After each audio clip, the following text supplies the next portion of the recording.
what would be important as well as what's in is also what might be out. So the Ombudsman wouldn't investigate whether there's already a route of redress. This is something that should more properly be heard by a court or by a tribunal. There is always somewhere for people to go. That's where they wouldn't be investigating. They wouldn't investigate legal matters and court decisions. We're proposing they wouldn't investigate employment and personnel matters. If there was a complaint or a case between a person and their employer, this wouldn't be a place for the Ombudsman to investigate. We're proposing even if the employer is the States of Jersey. They wouldn't investigate criminal justice or police matters, international affairs. They also wouldn't investigate matters which didn't have a negative impact on the complainant. It must be something that has gone wrong for the complainant. I think we all might have views about things that have gone wrong in the island. People do have strong opinions, but the Ombudsman would only investigate if it was something that had had an impact on the complainant themselves, not just something they didn't like what had happened. We are proposing, when the Ombudsman service is first set up, that it wouldn't cover healthcare. The reasons for this is that in Jersey, the health service and health matters are very, very complex. We have a hybrid system where some parts of the healthcare services are government funded and some aren't. Some parts of so for example, the GP practice, they are private, whereas doctors operating in the hospital setting are publicly funded. But it's very difficult and can be very difficult to draw the line between where that might be. There's also difficulties and complexities with, say for example, what is a clinical decision taken by a medical practitioner and what is an administrative decision. Where will those people go if they can't go to the Ombudsman? We are proposing that in time they will be able to go to the Ombudsman.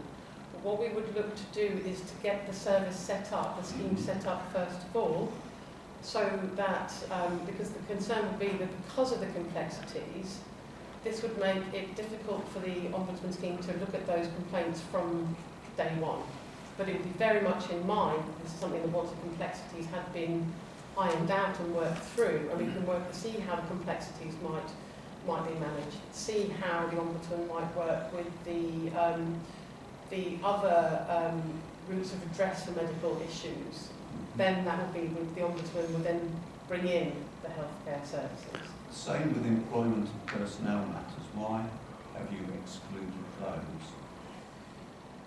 Because there is another route of redress in the first instance. So there is already an employment tribunal.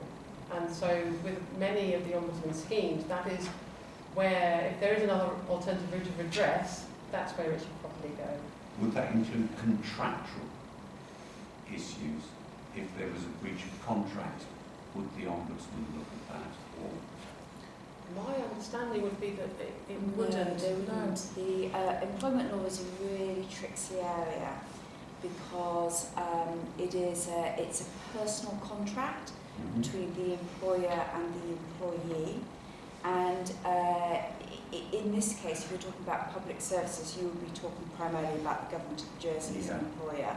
But it's almost a red herring that the Government of Jersey is the employer, because in this case it is not providing a public service, it has a private contract with an individual who's its employee. I'm just thinking of the recent very high profile contractual yes, now that's issue that went to the complaints, which is a very interesting one, and there is always an exception to every single rule that you establish, and that one was a particularly interesting one because there was actually no contract of employment.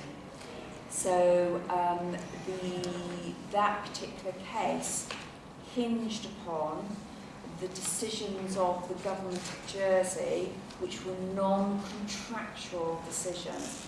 So if that set of circumstances was to arise again, a very unique and particular set of circumstances, it may well be that that does fall within the remit of the Ombudsman, because that was not about a contract of employment.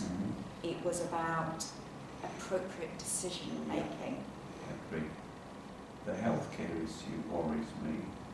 If those people, if in the setting up period, which could take you a couple of years, where would be, because once you've exhausted their health complaint system, people may still not be happy, and therefore they would have nowhere to go for maybe a period of 1, 2 or 3 years.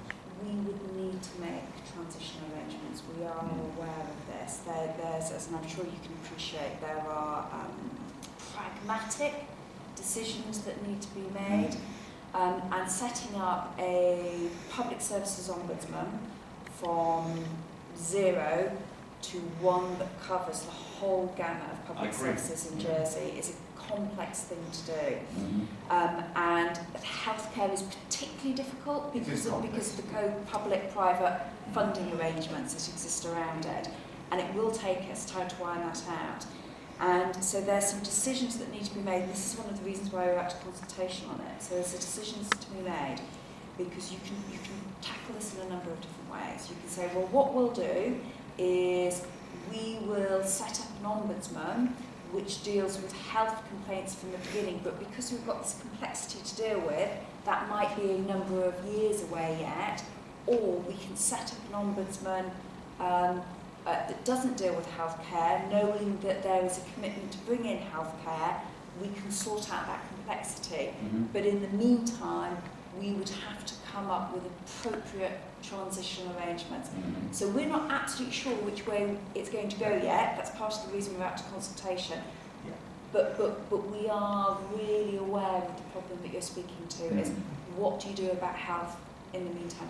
Because we also know that healthcare complaints tend to be one of the most prevalent form of complaints you get, and by their very nature, they tend to have some of the biggest impacts on individuals, and they're some of the most complex to understand and to investigate and to make decisions about. So yes, we know that we need to solve that particular issue.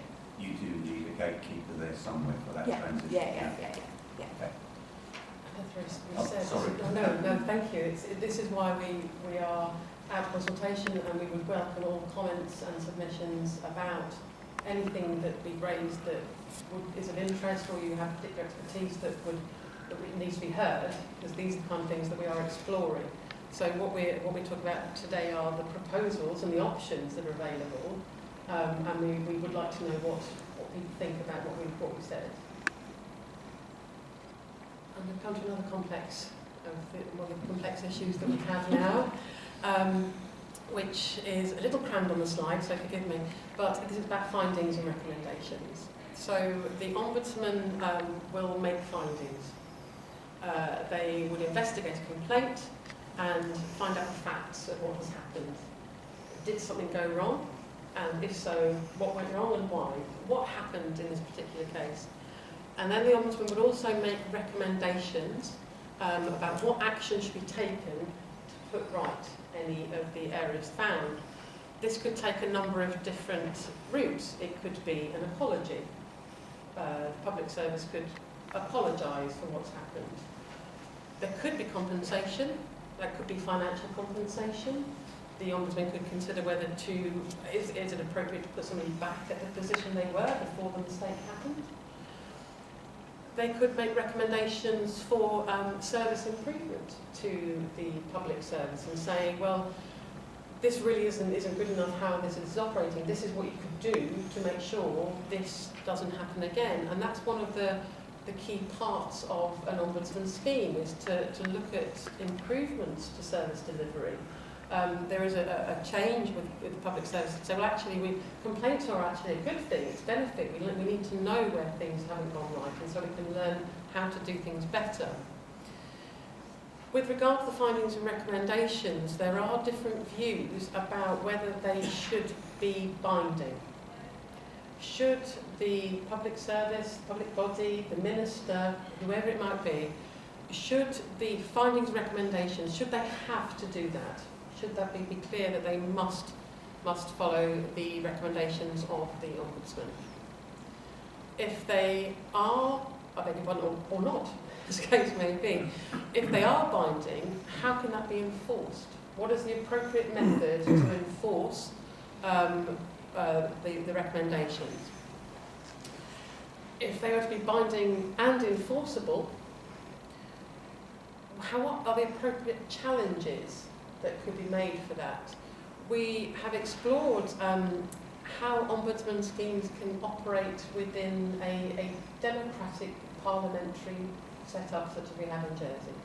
There are opinions about whether an ombudsman, another entity, could overturn the decision made by a minister, a properly elected minister. And that is not necessarily the most democratic way of going about things. So if they are binding or not binding, what is the best method for them to be challenged or rejected? Some of the challenges we have at the moment is that with the current complaints panel is that ministers can do and have rejected the findings and recommendations of the complaints panel, and they haven't acted on them. Through exploring other ombudsman schemes in other jurisdictions, public service ombudsman, this is quite unusual. It's quite unusual to Jersey that the complaints panel, complaints body makes a recommendation and the public service doesn't implement it. And it's a finding here. So what might we do about that? How could the powers of the ombudsman be strengthened and be increased?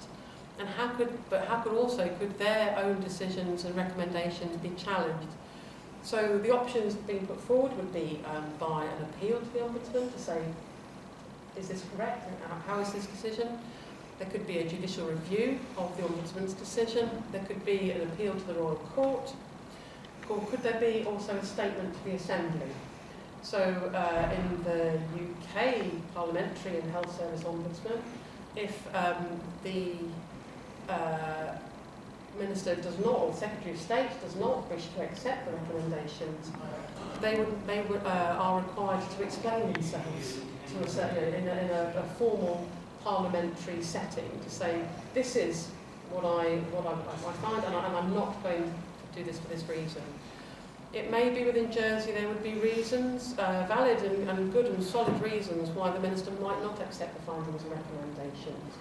They might, for example, if there was an education provision, if there were a recommendation that a child should be able to attend a particular school. If that were the case, would that decision then cover all children who wish to attend a particular school? What might that do with regard to children who were already attending the school? Would that be binding on everybody? With those particular characteristics, should have to be able to attend the parents' choice of school. What might that mean for the budgets? What would that mean? And I think that would also be potentially complex when we do bring in healthcare, and how that might work is that if waiting lists, for example, if you are to say that yes, this person must be treated now, what would that do to the waiting list? So we must look at how there might be options or opportunities or requirements for the Minister to reject a finding or a recommendation, but how would we strengthen the Ombudsman's position? And I'm just going to the last slide now, which is just how we are also taking all and any submissions as previously mentioned.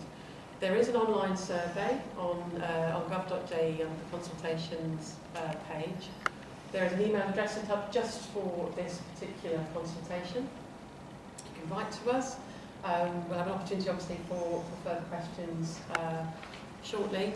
And just to confirm that the consultation is open until the 11th of October, and after that we'll then be analysing and preparing reports on what the responses we've received. So that is quite a lot of me talking. So are there any other questions or comments you'd like to make at this time?